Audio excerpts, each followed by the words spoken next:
What's your say on the recent controversy on the flag hoisting at Ireland, sir?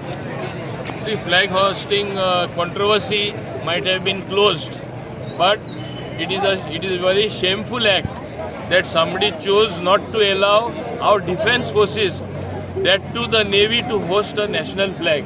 You may give umpteen number of excuses, but no excuse is good enough to prevent an organization like the Navy from merely hoisting a flag. It is a shame. It exposes the mindset of these leaders who did that, and it shows how narrow-minded they are. And these are the people who spread venom in society. These are the people who spread poison among the people, dividing them on communal lines, religious lines, and other lines, and then they point fingers at the BJP. These are the very people who are trying to sow seeds of poison or division in society. So people should be very careful about them. A very strong view. We cannot allow us to be ruled by the Navy. Imagine going around 20 kilometers, means right up till Agasain as the crow fly. On the other side it is right up till Donapal. Right, even Donapal is covered as the 20 kilometers if you say. And you go south and you see where it will go 20 kilometers. Means all this is going to be under the Navy's domain.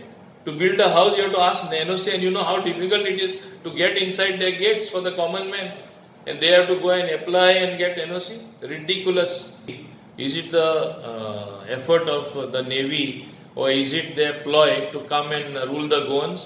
We have an elected government here.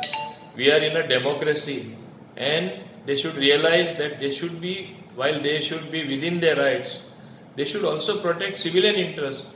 Anybody out of their mind will recommend that 20 kilometers around the radius of an airport you can't have any development, or you can have development only with one-story building. Can it happen in Goa, which is such a half a size of a district in bigger states or even moderate states like Karnataka or your neighbor Maharashtra? How can Navy think in those terms? Just because we salute them, we respect them, we worship them literally for protecting the country, it does not mean that they should consider themselves a holy cow and totally go against the public's or civilian interest. How can they in their right mind recommend 20 kilometers? Therefore, I have requested the Honorable Chief Minister, call all the agencies, and this matter by accident it has also figured in the High Court where they have to give their response. So on 22nd a meeting has been convened by the Honorable Chief Minister, where Navy also will be called, all other agencies will be called. The Mormugao Planning and Development Authority, of which I am also a member, being a MLA from this area, has been asking them plans. They have not been given, till today they have not given the plans as to what they are saying. They will have certain color zones as to how much you can develop, what is the height you can have. Till today they have not submitted. They are saying, no, we can give you only a soft copy, you can come and view the soft copy. Is this the way to deal with important issues?